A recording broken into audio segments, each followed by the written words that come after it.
Hello, this is your bar exam coach. I am attorney Jennifer F. Estabilio. Our lesson for today is what to expect in law school. Get ready with me, Law School Edition. Upon enrollment in law school, I'm sure there are a lot of questions you have in mind. Okay? So like you, when I enrolled in law school, I didn't know what to expect. I had no idea what books to buy or how to prepare myself, or what else. I am anxious and I feel nervous. Is this normal? So marami kayong katanungan, no? Especially sa ating mga incoming law students. Una, ano ba ang kailangan librong bilhin? Kailangan nyo na ba bumili ng caudals? Ano yung mga titles ng libro na kailangan nyong bilhin? Sino ba yung mga author na dapat nyong tignan? Okay. Second, paano nyo ba ihahanda ang inyong sarili? Do you need to read in advance? Do you need to take down notes in advance? Third, kinakabahan ka. Hindi mo alam ano ba ang meron sa first day of classes. So yung kaba na yan, is that normal? Okay? So marami kayong katanungan. No? I know that feeling. That excitement, thrill, anxiety, and curiosity, wondering what law school would bring. So to help you, my dear incoming law students and aspiring lawyers, here are some tips and advice to better equip yourself before attending the first day of classes. I prepared 6 tips for you. Okay. So itong 6 tips na ito is I hope na makatulong sa inyo na to prepare yourself, no?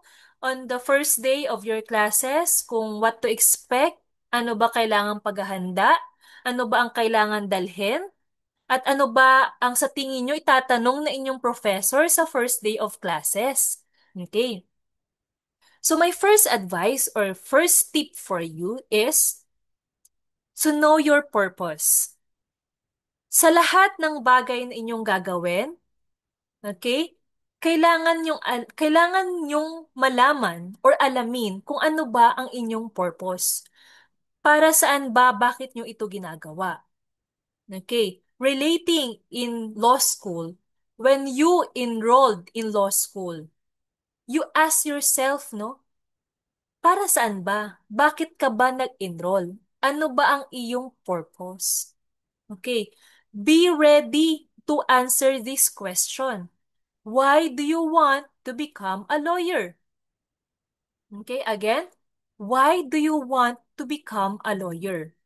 So the question of why, the question of purpose. Okay, be ready to answer this question because it might be the first thing your professor will ask on the first day of classes.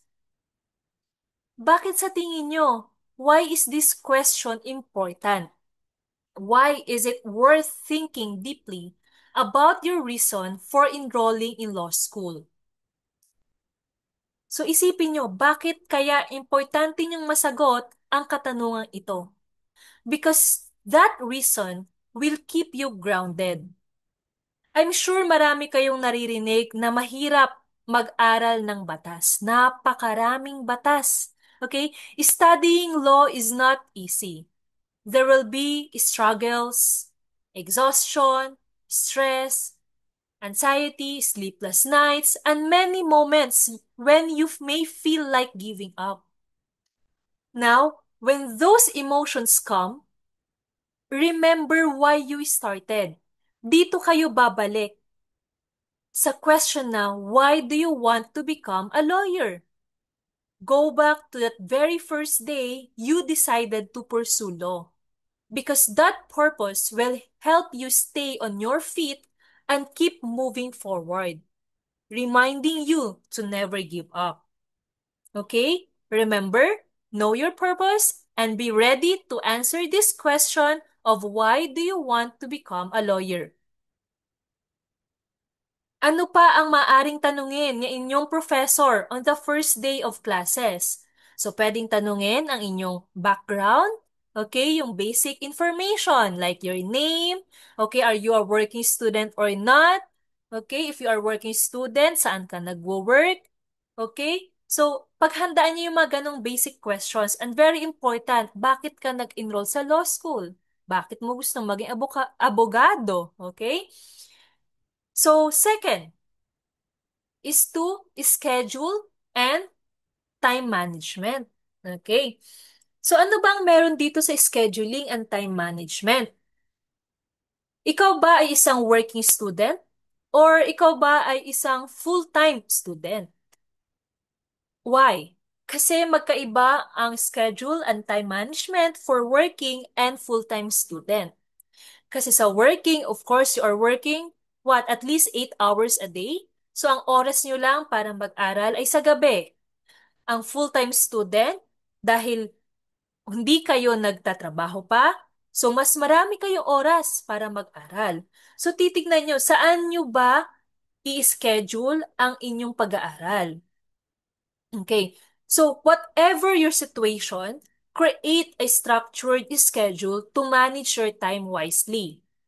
Make sure, no, to allot time to read your lessons in advance. Okay? Study in advance. That is very important. Why? Because when you study in advance, you may be able to answer the questions that your professor will ask. Okay? Kasi kung hindi kayo nag-aral in advance, pwede kayong malos, no, during the discussion. Okay, so mas maganda ang advice ko sa inyo, if you have time, no, maglaan kayo ng oras na mag-aral in advance para kapag diniscuss ng professor nyo, reinforcement na lang yon sa kung anong nabasa nyo, sa kung anong alam nyo. So, mas madali nyo siyang maintindihan, mas madali kayong makakasunod sa class discussion. Okay. What else? Make sure to make or allot time to rest and sleep. Okay. Kailangan nyo pa rin pangalagaan ang inyong sarili. Kung kayo ay napapagod na o napagod ng mag-review o mag-aral, okay lang na magpahinga at matulog. You need to re-energize yourself, no? So, kailangan nyo yan. Because you have to set your mind that studying law will consume much of your time. Okay? But I assure you, studying law is worth every minute. However, kahit na napakaraming oras na kayong nilaan, kung kayo ay napagod, ang utak nyo ay napagod na, hindi na yan ma-absorb na inyong mind. So make sure to have time for a rest and sleep. What else? You may also do other activities to ease your fatigue. No, like workouts, no, walking, jogging, watching a K-drama. Okay lang manood. Meditating or anything that refreshes you. Do not deprive yourself of simple joys because they will recharge your body and mind. What else? If you are a working student, try to read at least 3 hours each night or early in the morning.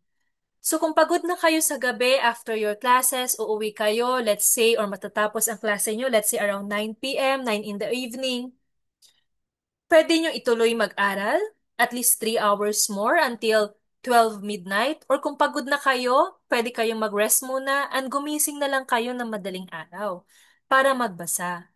So, Google kayo kahit at least 3 hours, no, para magbasa in advance nung next lessons nyo. On your day offs, you may study at least 6 hours a day. Okay, mas habaan niyo yung oras kung day off niyo ng Saturday or day off niyo ng Sunday.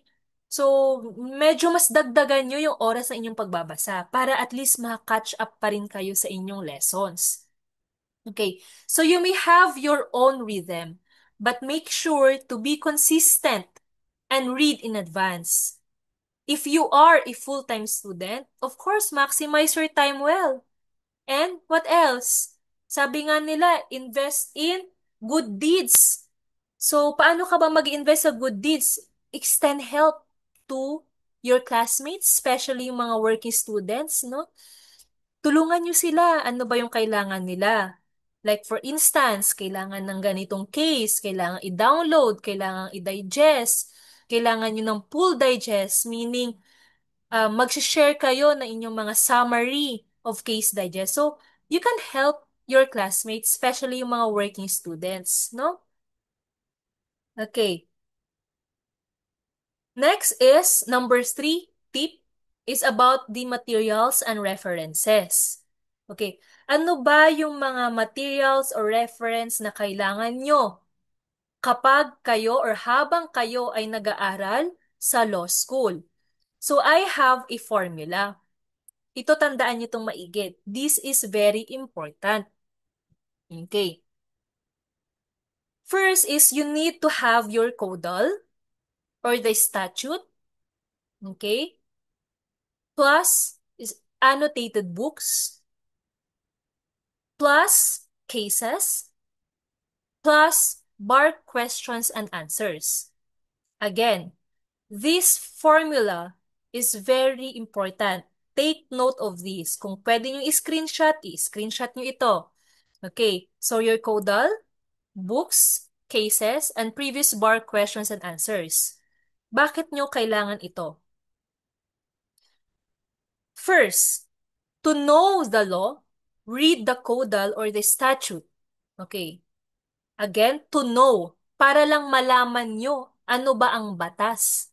Yan ay inyong babasahin. Second, to understand the law. Read annotated books. Why? Because nasa libro yung explanation ng batas na inyong binasa para mas maintindihan nyong mabuti. Okay? Nandiyan yung explanation, nandiyan yung mga examples, nasa libro. So, hindi sufficient na codal lang ang inyong babasahin. Third, to interpret the law, read cases. Okay? Why? Because yung cases na yan, it is where the Supreme Court interprets the law. Okay? So, andyan yung ruling ng Supreme Court. Paano ba ini-interpret ng Supreme Court yung mga batas natin sa mga real life no, situations, mga facts, mga events. So, nasa cases lahat yun, nasa kaso lahat. Okay, so it is very important to read cases. Ano yung mga cases na dapat yung basahin? Of course, related to the topic that you are reading. No, kung anong subject yun, yung nabasahin yung kaso. Next is, to apply the law, read previous bar questions and answers. Okay, so alam nyo na ang batas, naintindihan nyo na, alam nyo na rin paano siya i-interpret. Ngayon, paano nyo siya i-apply sa inyo, yung practical application of it. Magbasa kayo ng previous bar questions and answers. Why? Dahil yung previous bar questions and answers, meron diyaang problems or mga scenarios.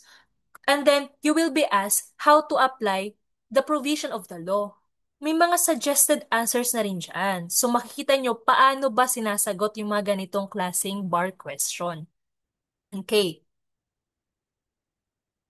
Remember, okay, to understand what it means, refer to annotated books for explanations, then read the related cases on the topic.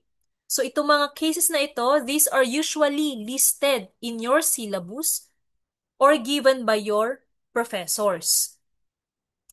Another thing to remember, assess your understanding by practicing with past bar questions. So ito yung sinasabi kong read bar questions and answers. So this will also help you get familiar with how bar examiners frame questions. Another, reading CODAL alone is not enough. Okay, as I've mentioned earlier, okay, reading CODAL alone is not enough because it only provides the bare law. Okay, to understand what it means, kailangan nyo talaga ng basahin ng libro, basahin ng related cases, And then, basahin ang previous bar questions. Okay, sa pagbabasa ng previous bar questions, mapapractice na rin kayo dyan paano sumagot, no? In preparation for your bar exam or in preparation for your midterms or final examinations. Next, number 4, about the class recitations. Ito, you also expect, no, in law school, na talagang recitations yan. Okay? Socratic method kasi madalas o karamihan ang methodology ng learning discussion in law school. What is this Socratic method? So professors will ask questions, no, and you respond with a direct answer and legal basis. Okay? So Q&A yan, no? Okay. So here are other tips when answering recitations, no, or when reciting. Your answer should begin with yes or no, followed by the legal basis and its application to the question. Okay, so pag tinanong ka ng professor mo, okay, na-answerable naman siya ng yes or no. So begin your answer with yes or no and then state your legal basis and then you apply that legal basis to the problem posed by your professor. Okay. What else? Ito. Avoid saying it depends. Nako, ingat kayo dyan sa pagsasagot ng it depends. Kasi pwedeng ang dating dyan sa inyong professor ay hindi nyo sigurado ano bang ina-apply nyong batas. Kasi it depends depende. Ano? Kung alam nyo ang inyong legal basis, masasabi nyo agad kung yes or no. So avoid, no? Avoid saying it depends. What else? Avoid using phrases like I think, I believe, or I guess. Okay? Bakit? Kasi hindi naman tinatanong ng professor nyo ano ang naiisip nyo, ano ang pinapaniwalaan nyo, o ano ang opinion nyo. No? Ang gustong malaman ng professor nyo, ano ba ang sinasabi ng batas? Okay? State the law. State your legal basis. Hindi yung inyong haka-haka o opinion lamang. Hindi yon. So avoid using these phrases. Because professors expect answers based on law and not on personal opinion. Again, during class recitations, keep these tips in mind. Pwede nyo ulit i-screenshot, no, for your future reference. Okay, next. Case digest. Okay. So, may encounter nyo ito, pwedeng sabihin ng professor nyo, digest the case of this. Okay. So, paano ba yung digest? Ano ba yung digest? No, matatanong ka, ano ba yung digest? No? Parang sa pagkain lang yun, pagda-digest ng pagkain. So, ang ibig sabihin ng case digest is summarizing the case. Paano ba kayong magsa-summarize ng cases? So, follow this general format. First, state the title of the case, okay? The GR number, the date, the ponente, and then state kung division man siya or unbank. And the next is state the facts, the issues, and the ruling of the Supreme Court. Okay. So, again, pwede nyo ulit itong i-screenshot for your reference. So, this is the general format in digesting cases. Okay. Remember, sa facts and issues, you may use your own words. Ano bang meron sa facts? Ito yung kwento, ito yung senaryo doon sa kaso. Okay? So, pwede nyo siyang gamitin in your own words pagka after nyo nabasa yung full text of the case. So, you can summarize it on your own or using your own words. Pati yung issues, no? Pwede rin in your own words. However, in ruling, you may quote directly from Supreme Court's decision to preserve its doctrinal value. Okay. So, pwede nyo na lang yan i-copy-paste kumbaga kung sa ruling. para at least yung wording mismo ng Supreme Court makapture nyo, makopy nyo. Okay? Actually, dito sa facts, yung first part, pwede nga yan one paragraph lang eh. Kung kaya nyo siyang i-comprise into one paragraph yung pinaka nangyari or yung events that happen in that case, pwedeng-pwede. Yung ruling, yan yung pwedeng mahaba dahil yan yung na-explanation ng Supreme Court. Okay. So, remember again, if there are multiple issues, no? Dahil sa isang batas, ma-encounter nyo napakahabang mga batas, maraming issues dyan, hindi lang iisa. Okay? Ang tip ko sa inyo is to focus only on that one relevant, no, to your topic, one relevant issue to your topic. For example, sa isang kaso, meron diyang procedural and substantive issues.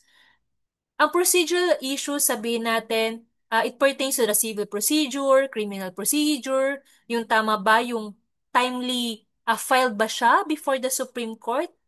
Within the reglementary period ba to file that petition for review? So, yun yung procedural. Okay. So, pwedeng isang issue yon. Another issue is yung substantive. Yung pinakasinasagot nung issue sa kaso na yan. Ano to mga substantive issues? Pwedeng ito yung mga obligations and contracts, okay, sa civil law or criminal law, kung na-commit ba talaga yung crime na yon, or constitutional law, okay? So, kung ang inyong, kung ang case na yan is under a substantive law like civil law, constitutional law, criminal law, so yung substantive issue lang ang inyong i-capture, ang inyong i-digest. Huwag nyo nang titignan yung procedural. Okay? Pero kung ang case na yan is under a remedial law subject, for instance, the civil procedure or criminal procedure, so yun yung capture nyo sa inyong digest, yung procedural aspect. Okay? So, hindi lahat ng issues kailangan yung i-digest, kailangan yung ilagay. No! Tignan nyo lang kung saan siyang topic nakalista. Okay? Anong topic ba siya? Pinapabasa niyo na yung professor, yun lang yung titignan nyo na issue. Doon lang kayo mag-focus na topic. Okay? What else? Lastly, is to be humble. Okay. Being a law student is a humbling journey. Law school is not a race, nor a competition. Law school is not a tool, or law is not a tool to bend rules, but a tool to create meaningful change and help others. Okay, so you will realize while you are studying law, you will realize how much you do not know yet. Okay? Marami pa kayong hindi alam na makita nyo, ang dami palang batas na hindi ko alam. So, it is a humbling journey. Okay? And then, during your law school, there will always be others who may seem better than you. Again, remember, law school is not a race nor a competition. Kahit merong mas magaling sa inyo, okay lang, be happy for them. Okay? Huwag kayong makikipag-compete. Anong dapat nyo gawin? Actually, makipagtulungan. No? Help one another. Okay? Next is, again, law school or law is not a tool to bend rules, no? But to help others. Nag-aaral kayo ng batas hindi para mag-violate ng law, para alam yung pasikot-sikot ng batas. No, hindi ganon. Ito ay para tumulong sa iba, okay? To have justice, no? Or tumulong sa mga ibang kailangan ng justice. Okay, so always stay grounded and stay humble, no? As you navigate your law school journey. So, there will be many challenges along the way. You might feel like giving up, okay? So in times of giving up, always go back to my first advice. What is this? It is to know your purpose and the reason why do you want to become a lawyer. Okay. In difficult times, do not hesitate to seek help or ask for advice. Okay? And then, above all, you pray. Okay? Seek God. Pray to give you strength and wisdom. Okay. So, kailangan nyo din talaga ng prayer para bigyan kayo ng lakas na loob ng courage to persevere to finish law school. Okay? In that way, no, you will survive and thrive in law school. So, my question now, okay, for all of you, no, who are listening right now, are you now ready to take on law school? Okay. So, have faith in yourself and in God's plan for you. Answer this question with a big yes. Okay? Kayang-kaya nyo yan. Okay? So, if you need any more advice or coaching session, no, you may follow or subscribe to my YouTube account, Your Bar Exam Coach by Attorney Jen Estabilio. You can also reach me through Telegram at Your Bar Exam Coach 22 and in X, no, or formerly Twitter at Bar Exam Coach 22. And also, you may follow my Facebook account, Your Bar Exam Coach. So, I am very happy to help, especially our incoming law students or yung ating mga current law students para mas ma-prepare kayo before taking the bar exam and for our incoming law students to prepare you, know what to expect on the first day of your classes. So, thank you for listening and God bless. See you to see you in my next vlog or next discussion. Okay, thank you.